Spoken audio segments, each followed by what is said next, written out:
Matchday 9 picks edition of the Premier League Gambling Podcast on the Sports Gambling Podcast Network is brought to you by Underdog Fantasy. Sign up with the promo code PLGP to get a 50% deposit bonus up to $1,000. We're also brought to you by Rhythm. Start crushing college football and the NFL with Rhythm. Get your 7-day free trial today by going to sportsgamblingpodcast.com/RITHMM.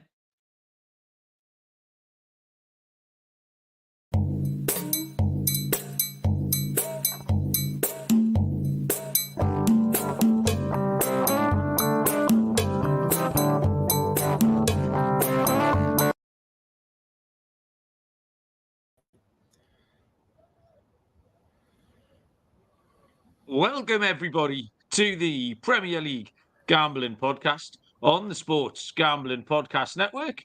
My name is Malcolm Bamford, coming to you from Newcastle upon Tyne in the northeast of England. Today is Thursday, October the 24th. I've written it down. Come on.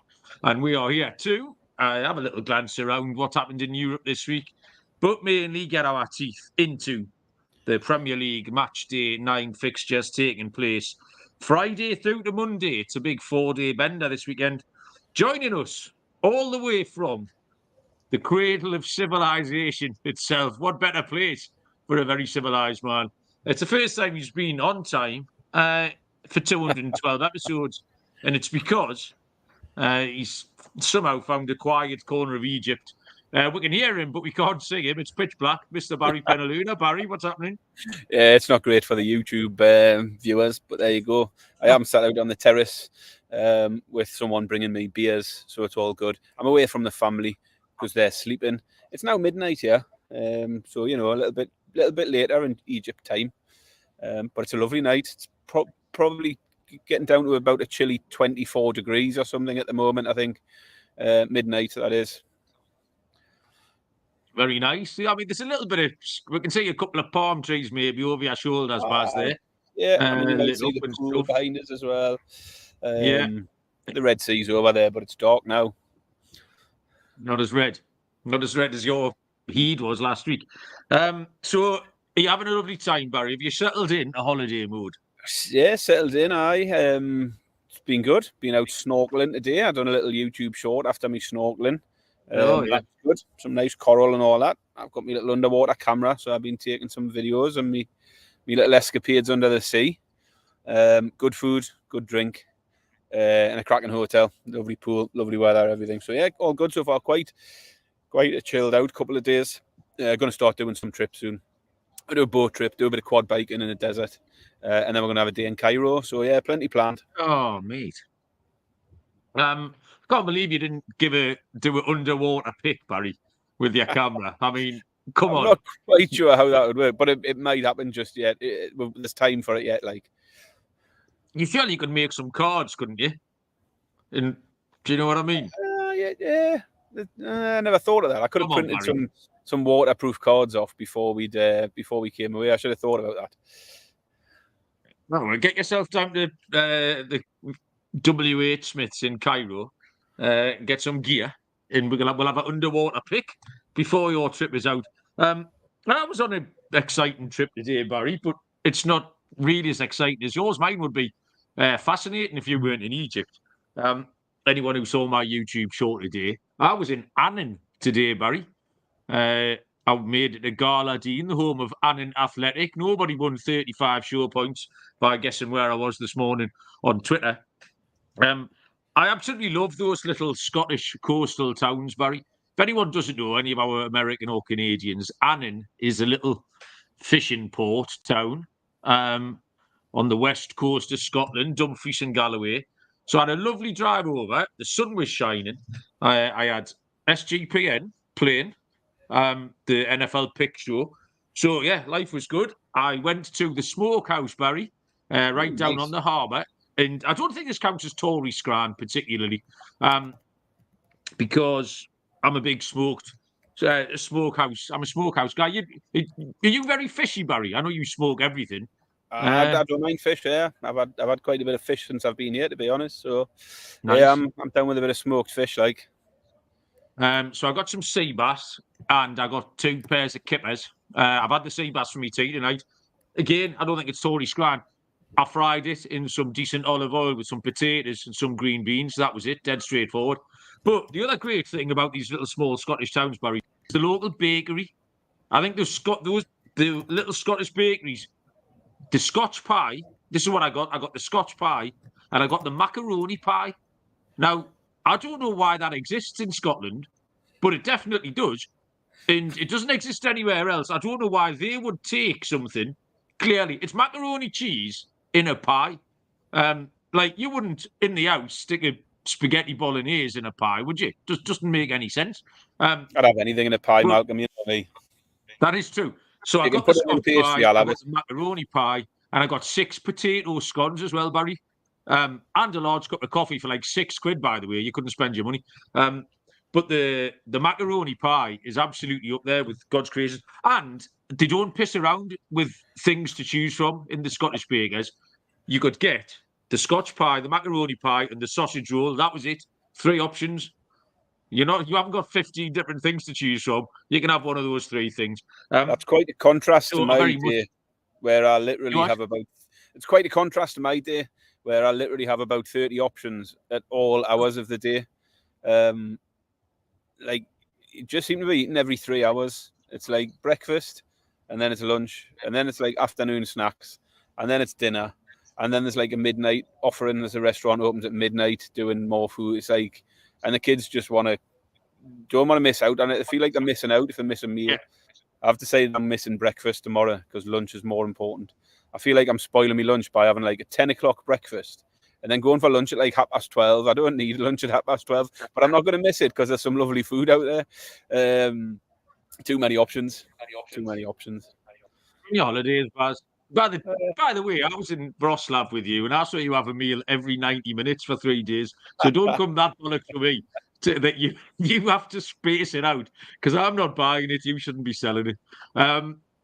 Who's in the chat? Andy was first in an hour ago before we started. He's disappeared now. But he was here earlier on. Welcome, Andy. Callum, how you doing? Harry, Chelsea, won tonight. Joe Dollar. Various members of the Bacchus family are here, who we will have to talk about in a little minute. The football this week was quite a good week for British teams in terms of results, Barry. Villa won, again, top of the old Champions League. Liverpool won, were very good. Arsenal won, scraped it. Tottenham won tonight. Chelsea hammered Panathinaikos. Rangers won 4-0. Celtic got a decent draw. TNS won, Barry. TNS beat Astana 2-0. Do you know where TNS played their game tonight, Barry? I'll give you one guess. I mean, I would assume it was going to be Wales. So no, it's not Wales. No. Not the wrong country for a start. I just bode well for you guessing the stadium. I can't think where TNS, if they're South Wales or North Wales. So I'm going to go with Bristol. Oh, not bad. They played at Shrewsbury Town, Barry, which it took me ages to work out where it was. It's eventually the pan behind the goal and the STFC was there in yellow. So yeah, good weekend for lots of the British teams. Not great for the picks, Barry. Do you know, when we did the show on Sunday or Monday, whenever it was, and I said I came down on the right side of penalties and red cards. Fuck me, did I totally and utterly jinx myself? Because it was penalties that done me in again this week. Girona missed penalty, Inter with a missed penalty. I got Villa wrong completely. Atalanta battered Celtic. That was the right side, but didn't score. And a good win for Barcelona. I got one. So that 5-timer that I was so confident about didn't hit, Barry. But Barcelona won at 13-8. Great price that was. How did your picks pan out? I've got no idea. I only made three Wednesday night picks, 2 winners. I had the over 3.5 in the Bayern Barcelona game. I can't remember what the other one was. I didn't know the winner though. And then I had Inter in the handicap, which was also the one that lost the streak for Pete. So Inter minus 1.5, finished 1-0. Top of my head, can't even remember what my other pick was, but I know it was a winner. So yeah, 2 out of 3, and only a goal short of hitting the 3 out of the 3 for me. Well done. Yeah, you mentioned Pete's picks. Pete has the other one for me The other one for me was Liverpool. I thought Liverpool were a great price against Leipzig. And that came to fruition as well. Yeah, Pete set the target at a frankly bewildering 3. Decent prices as well, Pete's 3 picks. And he was robbed last night. He took Inter on the handicap, into 1-1. As it happens, Inter made tons of changes in that game, and Young Boys battered him in the first half. But then I just thought Inter are going to make some substitutions, probably score 65, 80 and win 2-0. And then they get the penalty. And of all people, Marko Arnautovic, I didn't think he was still a thing. Marko Arnautovic took the penalty and missed the penalty. Inter scored later on and won the game. So Pete was done and dusted. Therefore, the Bacchus family, Patrick and Courtney, took over today. And if you are currently enjoying a bag of frazzles in the Jurgen Klopp lounge, can you just move along a bit, everyone? Just budge up, because you need to make a little bit of room for Patrick and Courtney to enter the Zero Street Lounge. They're in there. Help yourself. Scampy fries. There's a Kit Kat there if you want it. Put the Hoover around. Beautiful. Do we need to? I think we probably need to think about getting some American snacks in the Zero Street Lounge, because we've got a couple of Americans in now. Benedict, I think, was in there, wasn't he? Obviously, Courtney and Parrick. So we've got at least three that I can think of off the top. George O'Dollar went in the Zero Street Lounge, didn't he? Yeah. So yeah, we better get some American stuff. I don't know what they have, Hershey bars or something like that. Yeah, Milk Duds, they have that. God, what else do they have? There's a little section in Tesco's, isn't there? It's quite good. 3 times in the last minute, Barry, I don't know if you've noticed, I've tried to wipe that palm tree off my screen, thinking it's a snot or something. But it's because it's the only bit of green behind you, over your left shoulder, and it just looks like a bogey. And yeah, there we go. Oh, look at that, Pat. So 3 times I've tried to wipe that off the screen, but you can't wipe palm trees off the screen. Harry wants some Jolly Ranchers. So there you go. And Joe, you can't have proper chocolate, Joe. Americans aren't allowed that.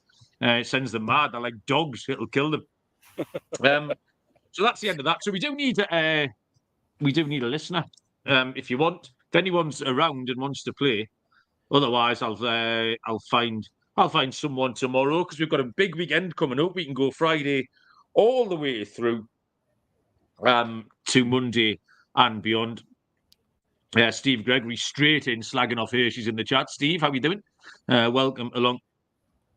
Right, we'll crack on and get these games handicapped while you've still got connection bars. Underdog Pick'em's got one of the biggest menus for all sports: NFL, college football, MLB, MMA, WNBA, NASCAR, Boostober. I just worked out, Barry, it's because it's boo, like a ghost. Boo, Stober. Makes a bit more sense now after I've panned it for 2 weeks. You get the spooky amount of profit boosts and much more. The NBA tips off this week. Every NBA Pick'em entry is boosted. Our promo code is PLGP. You can claim a special pick and first-time deposit offer up to $1,000 in bonus cash. UnderdogFantasy.com, promo code PLGP. Right. We're going to start with Friday night. You're going to miss this, Barry. This is in your neck of the woods. It is an East Midlands derby between Leicester City and Nottingham Forest. Leicester City are 17-10, plus 170. The draw is 12-5, plus 240. And Nottingham Forest are 6-4, plus 150. Steve Cooper will return to Nottingham Forest here as manager of Leicester City. Revenge game. You American and Canadian people love that. Leicester City up to 14th and up to 9 points with that win at Southampton last week. They've got a nice little gap over the bottom 3 as well. 2 wins in a row, and they've now won 3 out of their 8. Both teams to scores cashed 7 out of 8 for Leicester, and over 2.5 has cashed 5 out of 8. I don't mind them. The things that put me off taking them as a pick here is that, firstly, it's really tricky for the average or below average teams to win 3 games in a row in the Premier League. It's a really hard thing to do. It's pretty tricky for them to win 2 in a row. And the second thing is that Forest have been really difficult to beat. They've drawn at Chelsea, they've won at Liverpool. Forest are up to 8th. Ugly 1-0 win against Palace on Monday night. They've won 2 and drawn 2 away from home, so they're unbeaten. My pick, it's a really boring pick, Baz. I'm not even sure I like it particularly. On Monday Night Football, Jamie Carragher talked a lot about when Nuno, the now Forest manager, when Nuno was in charge of Wolves and how they set up. It was always 0-0 at half-time. Always.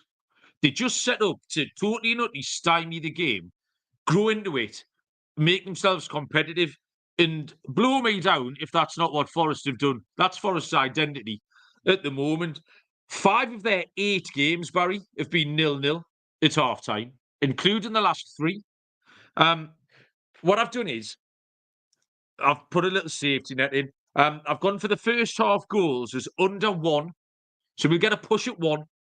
So if someone nicks at 1-0, I'll go back to square one and start again on Saturday. But so for the we need the 0-0 at half time to win here. It's 11-13, minus 117.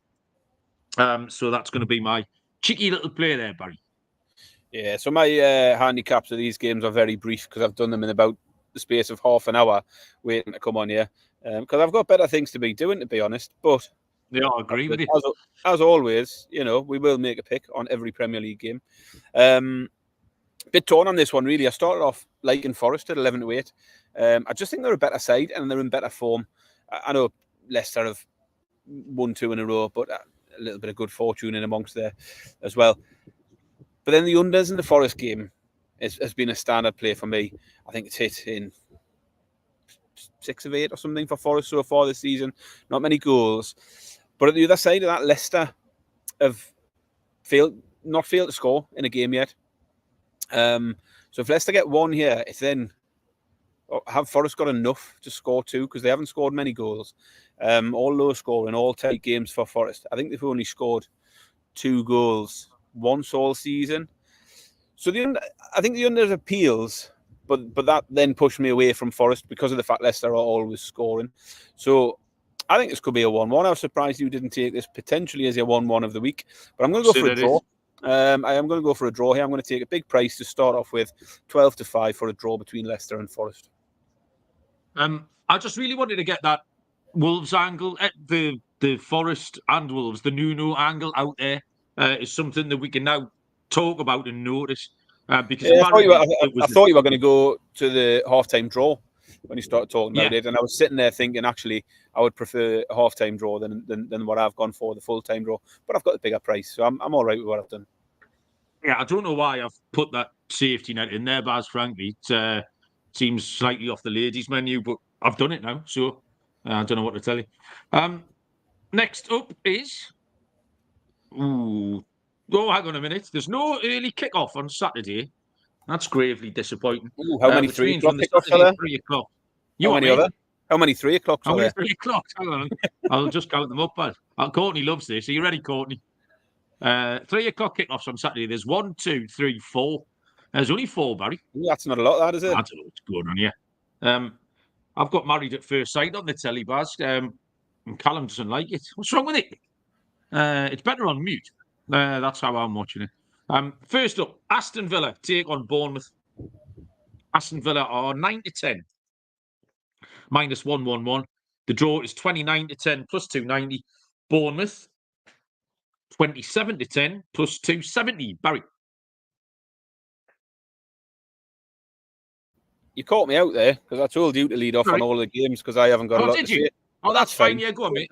I forgot you said that. Go on, yeah, because you've got more to say about all of these. I'll just give out my pick.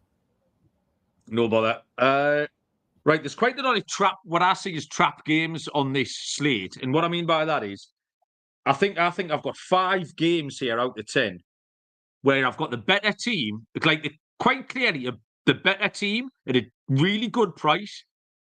And it just feels like I'm walking into a trap with a lot of them. This is one of them, isn't it? Villa are better than Bournemouth.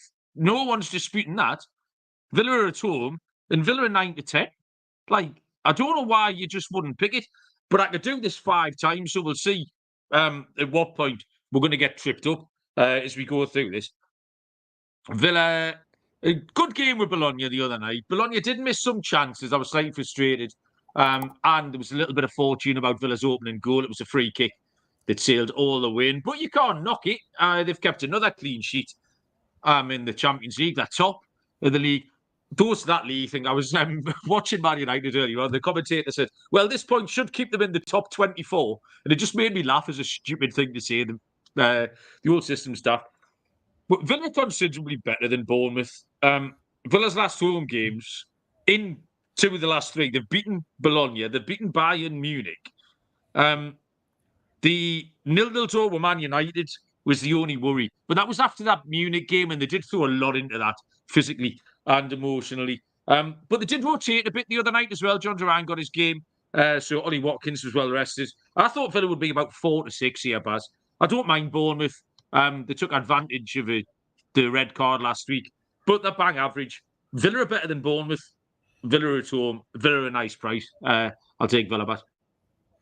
Yeah, I mean, you could have had a shorter handicap of this game as I did. I just thought, I don't know why Villa are as short as this. Like you, I expect them to be a lot shorter. I seen the price and it was really easy. As you say, it could very well be a trap. But still just 1 defeat all season for Villa. In great form. Another great result through the week with a win over Bologna, as you say. Exactly the same pick. Villa to beat Bologna. I've got it at 17-20. Yeah, they have just tightened up a little, like a fifth of a point or something. I have found shameless now, Callum. I've turned Married at First Sight off. I've given my head a little wobble. Next game up is... Hang on, we got some picks here for that. Harry's got Villa to win, with both teams to score. Villa don't keep clean sheets. You're absolutely right. If Villa win this 2-1 or 3-1, I would not be surprised even a little bit. The second of the 3 o'clock kickoffs is Brentford taking on Ipswich. Brentford are 7-10, minus 142. The draw is Burlington Bertie 100-30 plus 333. Ipswich 16-5 plus 320. Brentford are 13th after their 2-1 defeat at Manchester United. Ipswich 17th on 4 points. This is all based on comparisons for me. Brentford have played 4 home games. They've beaten Palace, Southampton and Wolves. They drew with West Ham. Ipswich's season starts here, Baz, as we know, every week. They've actually got a couple of decent away draws. That garnered a little bit of hope for them. But the manner of the last 2 defeats, the defeated West Ham and the defeat at home to Everton, that's a problem. That's a real problem for Ipswich. Any hope that was garnered by those couple of away points has kind of gone out the window. This is another game that fits that bill, and this is a little bit shorter. Of the home team better than the away team. So 7-10, minus 142. I would take that as an outright, but I did actually thought you would complain about it, Barry. So, I sometimes cheat and add something poxy on. Brentford to win and to score over 1.5 goals. Brentford, I don't think they're going to win 1-0, basically, is what I'm saying. So Brentford will win the game and over 1.5 team total. That pushes it up to 19-20, minus 105, and you can't complain about that, Baz. I'm not complaining about that. I looked at a few tonight at around that price and thought bit of a stretch.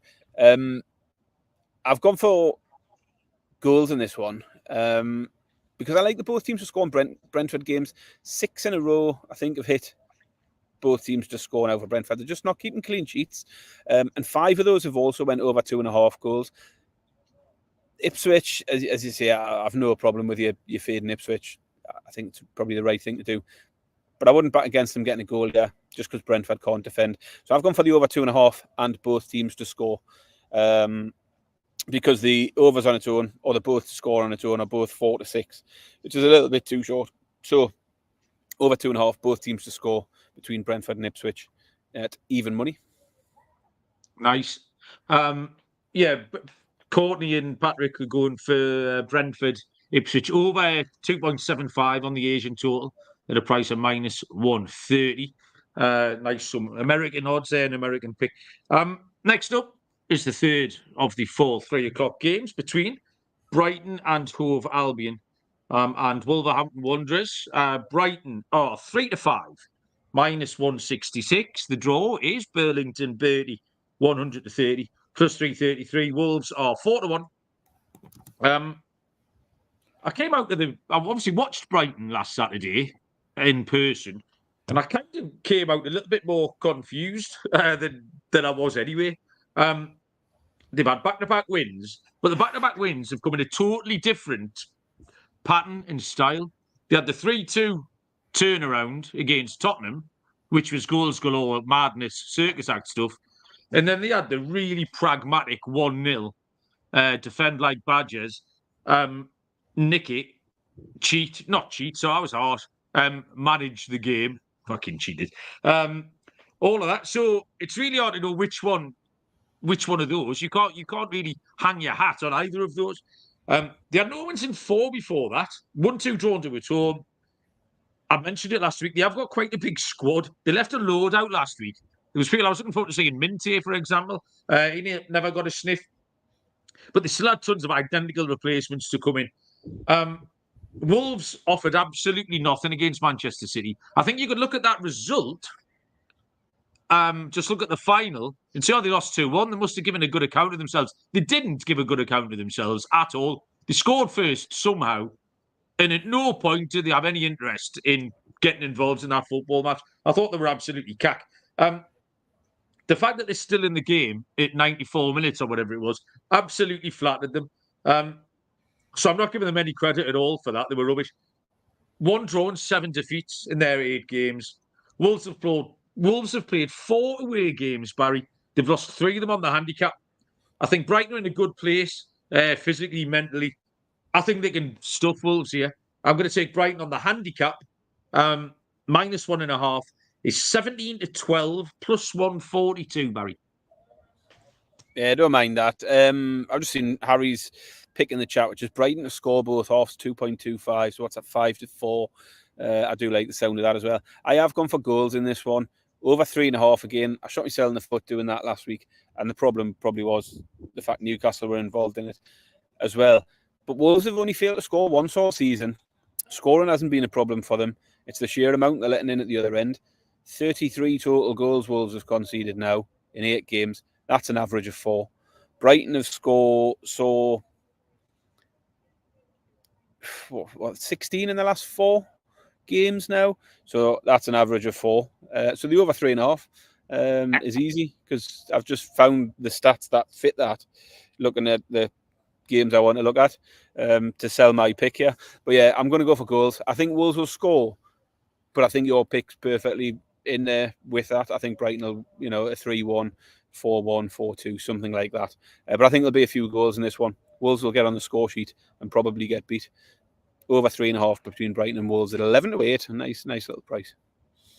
Over 3.5 goals. Yeah, 3-1 Brighton is what Harry's going with as well. So a bit of a consensus there. Not much.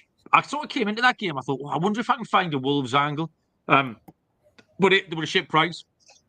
Yeah, exactly the same. I thought about it because some point somewhere, Wolves are going to do something against someone. Could be the week. You never know. Either way, it'll be over. We like to get Brighton in that spot because they can. If Wolves are 7-1, I might persuade, but 4-1, not interested whatsoever. The final 3 o'clocks is Manchester City taking on Southampton. Man City are 1-10, -1,000. Get in. The draw is 8-1. Southampton are 16-1. You're gonna have to concentrate for my pick here, Barry. It's very technical. So Man City humped Prague last night in the Champions League. They're still bumbling along a bit in the league. They've won 6 of 8, but they haven't covered a handicap for 5 games, including against Wolves, Fulham and Brentford at home, all in the last 3. Tons of goals in their games. Both teams to score 7 in a row, over 2.5 in 6 of the last 7. Southampton are making no attempt to regain the lost dignity from opening day. They hit an all-time low last week by blowing a 2-0 half-time lead against one of their relegation rivals. They've conceded 3 times in the last 5 matches, Southampton. So that's a problem. However, that's really skinny. Really, really skinny. Even it's 1-2 for Man City to score 3 times. So that's not going to make you rich. You've got to get creative. It's a 1-10 favourite, so you've got to have a look around. And I started looking at the shots market to see if I could take the over. And I've ended up going exactly the other way, Barry. Man City are going to batter them. I'm quite happy to announce that. Shots, Barry. Manchester City had 22 shots against Wolves last week, 7 of them on target. They had 20 shots against Fulham, 7 of them on target. They had 16 against Newcastle. Against Ipswich, in a very similar comparison game here, Man City won 4-1. They had 14 shots in that game. That's all. The line here, Barry, is 25.5. The maximum they've had is 22. It's not like it's even on the cusp. 22, 20, 16 and 14. And they're giving us a line of 25.5. We've got a margin for error here. We've got a cigar on. Hell, they'll be playing for 3 hours and not get to this line. So it's not where I intended to go, but once I saw it, jumps off the page pad, slapped me around the face like those kippers I've got. By the way, those kippers have already permeated everything in the fridge. The milk tastes of kippers, the kids' yogurts taste of kippers, everything tastes of kippers. If I don't eat them in the next 24 hours, there's going to be hell on around here. 5-6, under 25.5, Manchester City shots, please, Barry. Yeah, quite a brief one for me. I've gone for City to win both halves here. So you've obviously went a different way with City. You've pointed out they haven't been winning many games by handicaps, but it's the Southampton side of it. Southampton are absolute garbage. They've just conceded 3 in 5 of their last 6 games. They've conceded 3 goals. If City score 3 here, then this should cash. So the pick I've been going with every week with City has been City to score both halves, and you've been getting that close enough to evens every week. This week it's into 4-9. The bookies aren't giving anything away, which is fair enough. They're at home and they're up against Southampton, who are shipping goals. So I understand it. I think City win both halves though at 5-6. Courtney and Patrick are saying we should play Man City on the money line and start the slow roller back up. They were the only fans of the slow roller. So unfortunately, we're not doing it. And Steve's noticed that you're draining that beer. He says he's draining that goblet like a Baratheon. I've never seen that word in my life. It's a Game of Thrones. Baratheon is a family in the Game of Thrones. Right. Okay. Right. That makes why. Yeah, I've just Googled it, actually.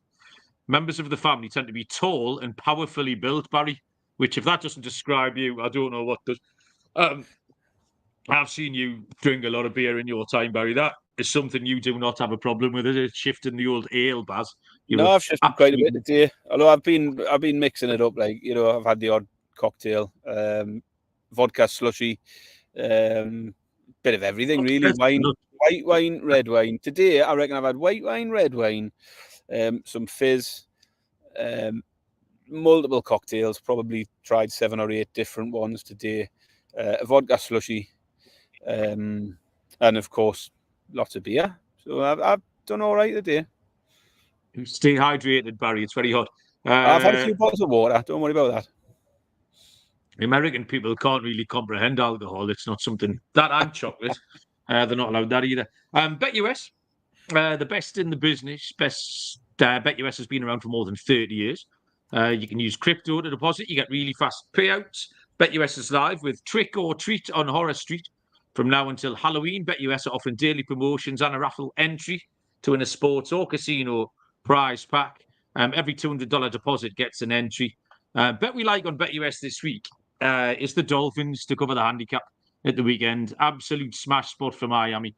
3.5. If you can find a 3, get the house on. If it's 3.5, maybe just the garage. Sportsgamblingpodcast.com/BetUS. That's sportsgamblingpodcast.com/BetUS with a promo code SGPN so they know that we sent you. And Rhythm, the #1 AI-powered sports betting platform.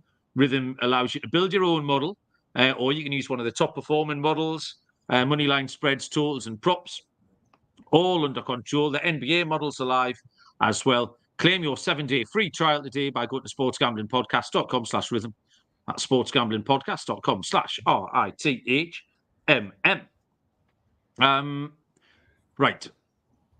Next up is Friday night, Saturday night, Saturday night, 5:30 kick-off, 12:30 Eastern Time between Everton and Fulham. Everton are 7-4 plus 175. The draw is 23-10 plus 230. Fulham 14-9 plus 155. I think I have to take Everton here, Baz. I've been simultaneously right and wrong about Everton every week. It's quite impressive that I can fancy them, tell you that they're going to win, pick something else, watch them win, and then do either that or the exact opposite on a weekly basis. I've got it all under control. But these are the games Everton win, aren't they, Baz? Home games against teams around them. I think Fulham had to be due some regression. Mentioned that last week. And it came against Aston Villa at home. I don't think they're very good. I certainly don't think they should be favourites. I'd never be backing Fulham as favourites away from home in this spot. The form line isn't very strong. Give me the Toffees at 7-4 plus 175. Yeah, I actually started out fancying a bit of Fulham here. I mean, you mentioned there's been a bit of regression, but it did come against Villa and Man City, those two defeats. Before that, they'd been in pretty good form. I've actually went for goals, though, because I think both teams will play a part here. And it does sort of go against the form a little bit in Everton games. Everton are now unbeaten in 4, and only one of those went over 2.5 goals. Fulham have just lost those 2 on the bounce. But prior to that, they were in decent form. Fulham games have gone over 2.5, in 3 of their last 4. I just think Fulham might bounce back from those couple of poor results. Might even win this at a decent enough price. I like both to score and get on the score sheet, and that brings in the over 2.5 for me at a reasonable price. I think someone nicks this 2-1 or 3-1. Over 2.5 goals, 10-11. Both teams will score along the way, but I've just took the over 2.5 because it's a fair price. So yeah, over 2.5 goals between Everton and Fulham for me at 10-11. I think Everton are going to win 1-0, Barry, which is disappointing for you. CC7 joined us in the chat. Hello, mate. How you doing? Asking where Barry is. Yeah, the Flash Bastards in Egypt. Imagine that. Have you seen anything you can bring back, Barry, by the way, yet? For A, for me, mainly, or B, just in general, after you brought that bong back last time, didn't you? I did bring a bong. We never got the bong on the show, did we? We should have done that. In fact, I could maybe do the next YouTube short from the shisha. There's a shisha bar down on the beach. He runs till about midnight. So next time I might do it. I might get down there on the shisha pipe and do a video. I mean, YouTube might blacklist it for stuff like that. Yeah. I don't know. You're much better off doing it under. No, I haven't found any gifts yet. Steve Gregory in the chat said he used to live in Mansfield and now lives in Southern California. Can't believe why you would make that switch, Steve. What's the matter with you? Go and watch the Stags every week. Sunday, 2:00. Are you ready, Harry? Here it is. Chelsea take on Newcastle United. Chelsea are 4-5, minus 125. The draw is 31-10, plus 310. Newcastle are 29-10, plus 290. This is another of those trap games on the list. Home team, decent price. And I do think they're better than the away team. Certainly in a better spot. Chelsea, I made these notes before. They went to Panathinaikos and won 4-0. That's largely irrelevant because it was an entirely separate team to put out. Mudryk did some bits tonight. It's João Felix. It was Dewsbury Hall. Disasi, Badiashile. People you'd never really see. People who were stacking the back end of Chelsea's bench in the Premier League. Another team that left me scratching my head last week because I thought they were pretty average against Liverpool. And lots of other people who probably know a bit better than me thought Chelsea were really good. So I'm not quite sure what to make of that. I was surprised to see that they've only won one of their 4 home games as well so far. And obviously they lost to City, got a home draw with Palace, and then Forest got a point there as well. Both teams to score in 6 of their 8 games, over 2.5 in only 4 of their 8 games. So they're quite hard to fathom, Chelsea. Now, Newcastle, 3 weeks ago, we were delighted with that draw against Man City. It was a good point, and it was a good performance. And then they followed it up with 1 point from Everton and Brighton, which totally, utterly negates what they did against Manchester City. And still, the away form continues to be poor. They've got a lucky win at Wolves. They were rubbish at Bournemouth. They were rubbish at Fulham. They were better than Everton, but still not great. They still come away not having won the game. And we can't score goals. It's a massive concern. Maybe Anthony Gordon signing his new contract. That tends to be one of those things. Someone always scores the week after they've signed their contract. And Isak's just off the boil. Chelsea to score twice is 4-7 here. If Chelsea score twice, they win the game. I cannot see Newcastle scoring twice. So you've got to take Chelsea 4-5, -125. Yeah, I mean, I didn't want to take a pick here, and it's probably a bit of a cop-out because it's like you, I think, really hard to back Newcastle, but it did feel like a bit of a trap. Chelsea here, it is the type of game where Newcastle might go and put up a shift and get something from it. I've took the unders, under 2.5 goals. Newcastle are struggling to score. They've gone under 2.5 goals in 4 straight games. Chelsea's just been held to 1 goal by Liverpool and Forest in their last 2. And I just think the unders at 7-4 looks a big price. Newcastle are capable of keeping it tight. And if they're not scoring at the other end, then the under 2.5 is a live pick. 7-4 is a big enough price. I hate taking an unders. I hate this game. I'm not looking forward to it at all. But I've gone for Chelsea v Newcastle under 2.5 goals. That's 7-4. We're getting a bit of stick about our Alexander Isak goal scoring pick from the start of the season, which is absolutely fair enough. You finished strong though. Second half, Harry Doherty wants Cole Palmer. Do you remember Harry Palmer? Yeah. Slap you all after the Christmas tree. Correct. Now, people might think I've just done a spoonerism then and got Harry Doherty and Cole Palmer. But there used to be a singer who sang songs about Newcastle round about 1991 called Harry Palmer, and Slap Your Lass with the Christmas Tree was very much one of his best ones. We'll have to try and dig that out. It's an absolute baller. I've got it on tape, Baz. I think I stole it from the library. My mother used to work in the library in town, and I think I half-inched that tape. The best of Free Palmer. Get in. Right, where we going? 2 o'clock on Sunday afternoon, Crystal Palace taking on Tottenham Hotspur. Crystal Palace are 3-1. The draw is 14-5 plus 280. And Tottenham are 4-5 -125.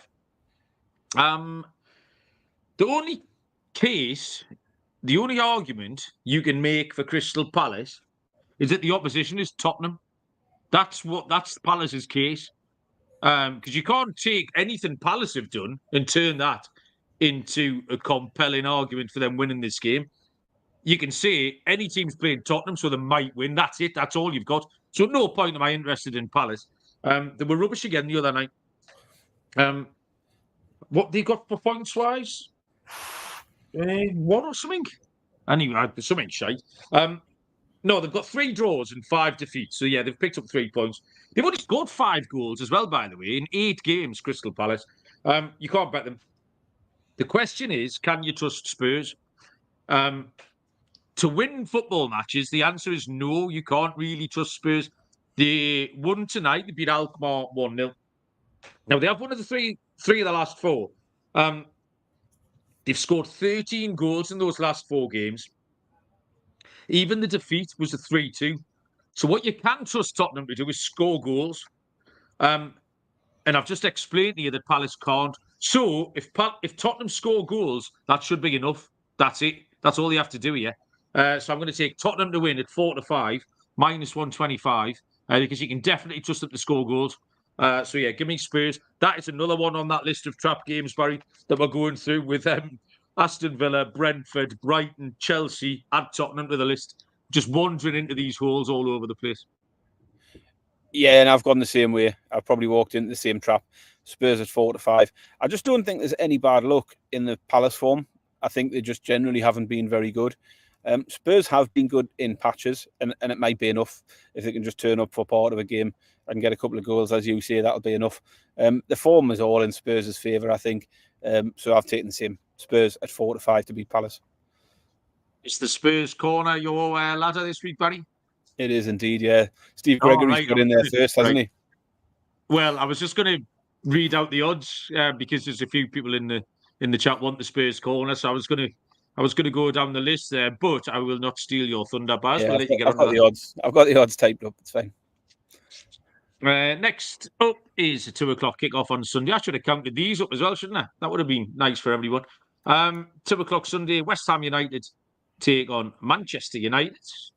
West Ham are 9-5 plus 180. The draw's 11-4 plus 275. Man United are 13-10 plus 130. No idea what to do with this. I've changed my mind. I'm changing my mind now as we speak. I'm looking at my notes and changing my mind. In 45 seconds, I don't know what I'm going to say. The West Ham fans are restless again, aren't they? 2 wins and 2 draws in 8 games. They've lost 3 or 4 at home. The new signings have made 0 impact from what I can see, unless there's a fullback or a centre-back I'm missing. They won the transfer window.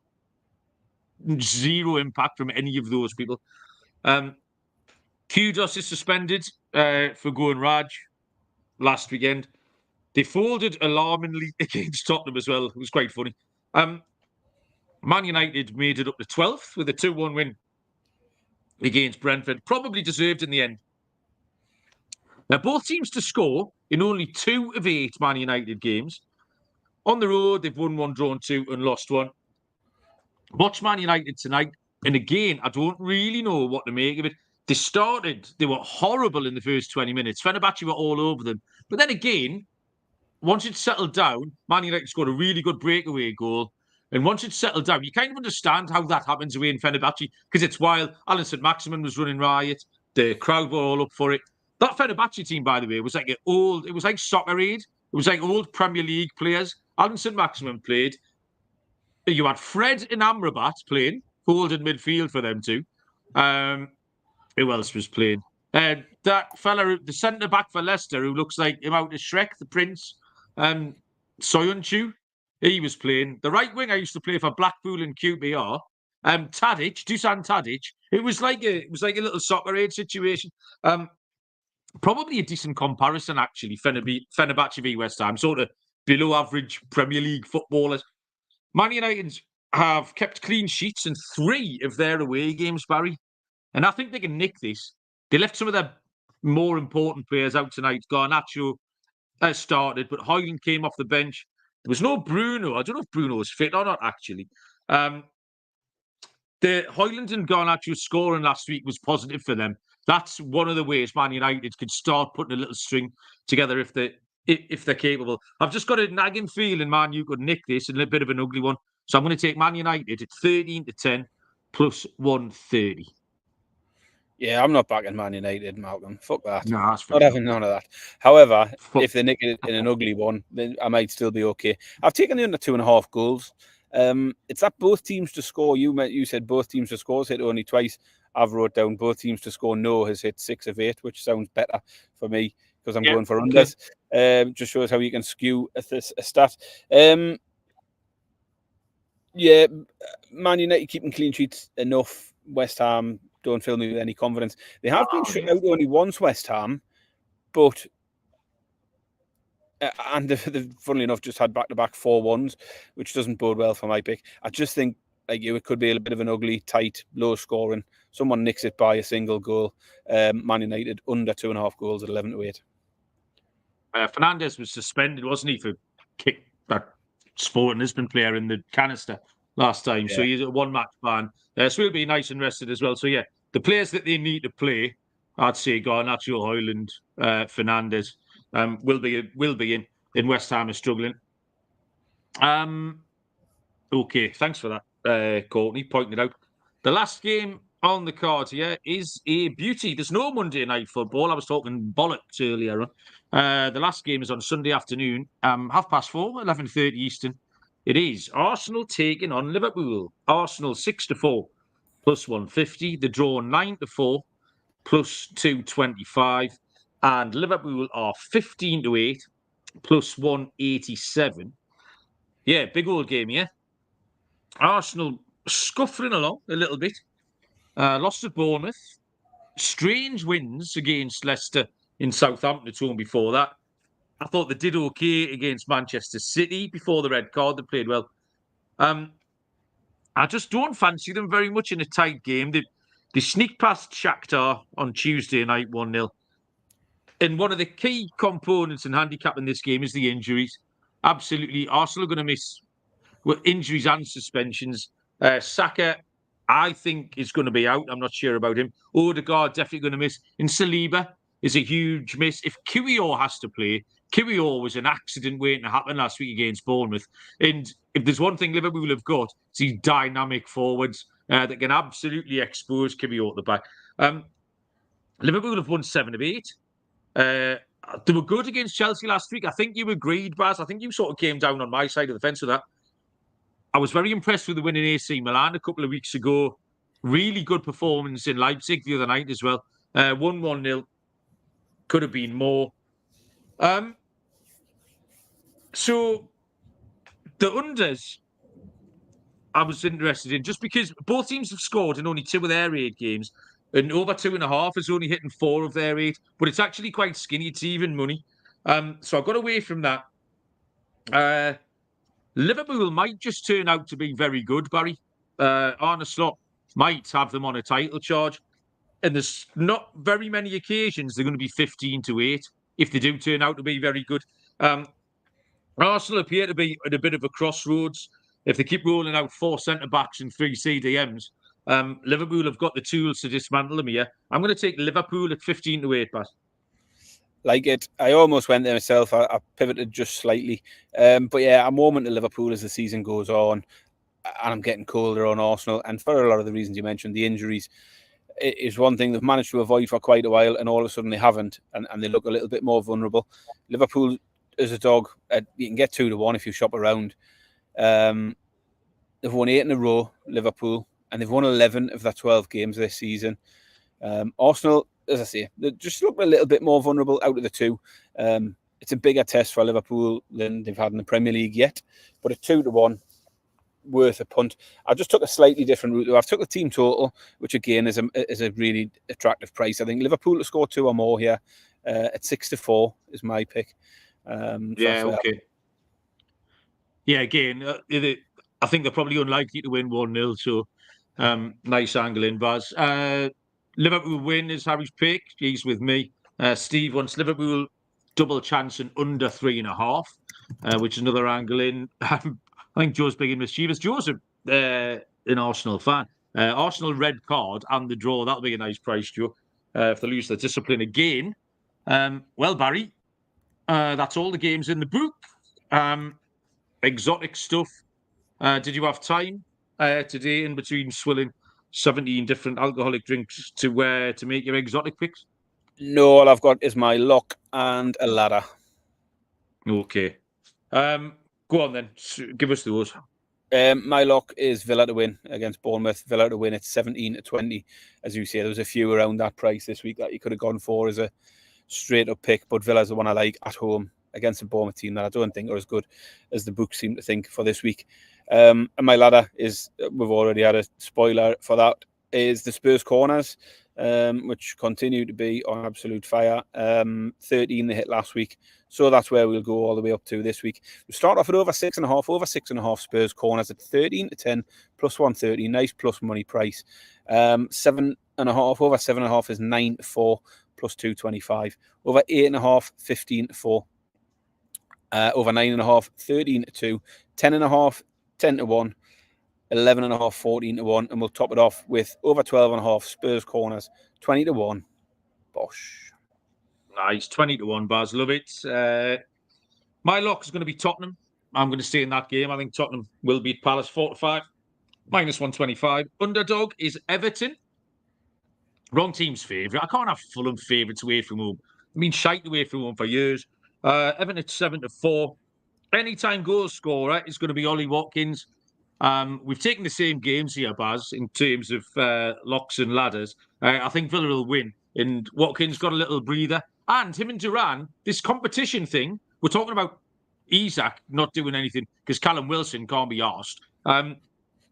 Watkins and Duran are absolutely pushing each other to the limit here. So Watkins can get a goal. A couple of little accumulators. I was obviously going to accumulate all these sort of just odds on trap games. So the corned beef pie is Villa, Tottenham, and Brighton. That's 9-2. Just a plain old money line. And for my stake in Stilton, Brighton on the handicap, I think can cover. Manchester United to win. That's a rarity. And Everton to win. So a 3-timer. That pays 14-1, Baz, to get me a stake in Stilton Warmer on Monday. And Barry, we've done it. Is there anything else you want to tell the people before we let you get back to Egypt? No, nothing at all, because my battery's going to run out very soon. So let's just get out of here. Right, okay. Well done, mate. Great commitment. We appreciate it. Thanks everyone in the chat. Was live and kicking as always. We'll be back Sunday or Monday or whenever Barry can find the time. If you want to get involved in the streaks, drop us a message at SGPN Premier on Twitter, or you can find me personally, Mal_B_sport. Yeah, thanks everybody. Good luck with your picks. Have a great weekend. We will see you all down the road. Cheers.